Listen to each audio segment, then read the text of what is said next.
menuju tahun 2025. Oh, malah ada bansernya. Kepada seluruh tamu undangan yang hadir di sini. 10 detik kita 9, 8, 7, 6, 5, 4, 3, 2, 1. Ini jelas kalimat ancaman, hendak mengusir, bahkan bosnya pun waras ya, mengatakan pengepungan berarti. Ini jelas pengepungan lah. Kemudian dia bilang, saya dengan kelompok saya akan melakukan langkah pengusiran kelompok ini dengan cara paksa berkelompok. Nah, saya baru tahu ada hak upaya paksa selain dari aparat penegak hukum. Apakah kelompok ormas sekarang boleh melakukan upaya paksa? Coba dijawab. Nah, ada pernyataan yang memang bagus sekali untuk kita simak dan juga kita pahami. Karena ini sudah masuk ranah-ranah pengancaman terhadap tokoh ulama Nahdlatul Ulama, yaitu Habib Syekh bin Abdul Qadir As-Segaf. Bagaimana seorang Habib Syekh ini yang biasanya memimpin sholawat keliling kemana-mana, namun ada oknum-oknum yang gembar-gembor ingin bubarkan acaranya di Banyuwangi, dan termasuk ranahnya ranah pengancaman. Yang ngancam tuh hanya segelintir orang aja gitu loh, hanya segelintir orang aja. Dan lucunya, ya katanya Habib Syekh sholawatan hanya sekian. Itu bohong semuanya, bohong. Ini dunia dobol-dobolan pihak-pihak mereka yang ingin bubarkan. Ya memang pada dasarnya udah benci dan mereka tidak dapat jatah uang. Mereka yang ingin bubarkan acaranya Habib Syekh Solo di Banyuwangi, mereka memang tidak dapat jatah uang. Buktinya apa? Buktinya mereka gembar-gembor undang Habib Syekh 100 juta, undang Habib Syekh 100 juta. Nah, yang dipermasalahkan oleh mereka uang 100 juta. Nah, kasih mereka, nanti mereka diam. Ngomong, enggak, kami tidak butuh uang, kami pembelaan terhadap pribumi. Alah, bohong. Dobol. Ya, kita lihat nih, ya. Kita lihat bagaimana kedatangan Habib Syekh. Awalannya luar biasa.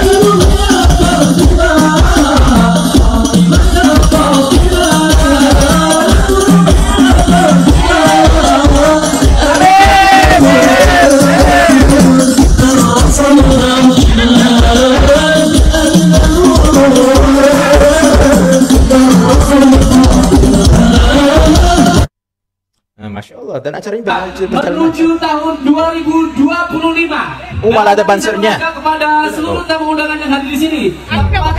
10 detik kita 9, 8, 7, 6, 5, 4, 3, 2, 1. Baik, selamat datang tahun 2025. Semoga kesuksesan kebahagiaan keberkahan melimpah kita semuanya. Masya Allah, ya meriah acaranya. Dan kita simak nih pernyataan ancamannya yang terkait mereka mengancam Habib Syekh. Oke, saya terpaksa harus menanggapi polemik penolakan Habib Syekh di RDH Marun Diteng pada malam tahun baru. Saya pertama kali mendengar kabar ini, ya bagi saya sah-sah saja ya. Ini negara demokrasi, ada penolakan, ada pro dan kontra, demonstrasi. Saya sendiri seorang diri pernah beberapa kali menyuarakan pendapat penolakan seperti penolakan peredaran miras, kegiatan maksiat yang diselenggarakan atau didukung pemerintah. Itu semua saya tolak. Saya sampaikan pendapat saya. Nah, semuanya sah-sah saja. Namun hal ini berubah serius saat ada pernyataan seperti ini. Dan terakhir, tanggal 31 hari Selasa. Itu kalau memang masih tetap dilakukan oleh panitia yang dalam hal ini di backup oleh pemerintah daerah, terpaksa saya dengan kelompok saya akan melakukan langkah-langkah pengusiran dengan cara paksa. Pengepungan berarti ya? Ya, tidak pengepungan ya, kita datang dengan rombongan, kita datangi, kita bubarkan, dan secara otomatis ini kan dampaknya kan negatif. Ya. Ada muhibin, ya. Ada pihak keamanan. Pastinya kita nggak apa-apa, sudah kita bismillah. Saya kemarin malam sudah kita baikan. Teman-teman kami di salah satu pondok di Ketapang yang mendampingi saya nanti ikut berjihad bersama-sama saya karena tidak putus. Jadi malam sudah berjalan dengan baik. Nanti saya akan memimpin untuk mengusir secara paksa Habib Syekh di lokasi selawatan itu. Bukan berarti kita menolak selawatannya, tidak. Tapi akan kita usir Habib Syekh ya, dan Habib lainnya. Dan ini beberapa hari yang lalu sudah mulai ada sebuah. Saya tidak tahu dari banyak pihak. Sudah membuktikan bagi saya prinsip kok. Ini jalan jihad yang saya pilih, harga mati, harga mati.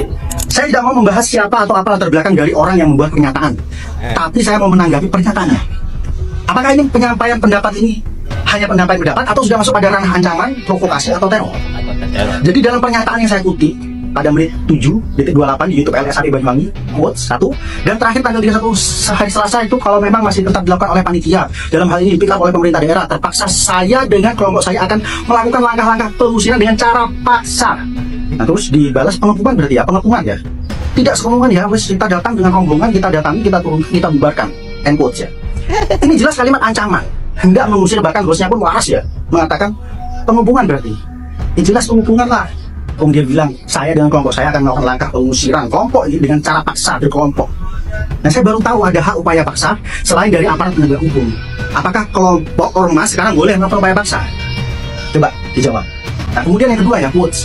Dan secara otomatis ini kan dampaknya kan negatif. Ada Muhyiddin, ada pihak keamanan, mesti kita nggak apa-apa. Sudah ya, kita bismillah. Saya kemarin malam sudah kita baiat teman-teman. Kami di salah satu pondok di Ketapang yang mendampingi saya nanti ikut berjihad bersama-sama saya. Tanggal 30 tadi malam, alhamdulillah sudah berjalan dengan baik. Nanti saya yang akan mimpin untuk mengusir secara paksa Habib Syekh di lokasi selawatan. Itu bukan berarti kita menolak selawatannya, tapi kita akan usir Habib Syekhnya dan Habib-Habib lainnya. Dan ini sudah beberapa hari yang lalu mulai ada sebuah yang didatangi dari banyak pihak seluruh ini. Bagi saya prinsip kok, ini jalan jihad yang saya pilih harga mati. End quotes. Kalimat ini lebih ngeri bagi saya. Harusnya Densus 88 siap mendengar kata-kata jihad, wake up, siap memimpin untuk mengusir paksa. Ini kalimat seperti ini lebih pantas diucapkan oleh seorang setelah Imam Samudra dan para teroris jamaah Islamnya yang kemarin infonya pada sudah bertobat ya.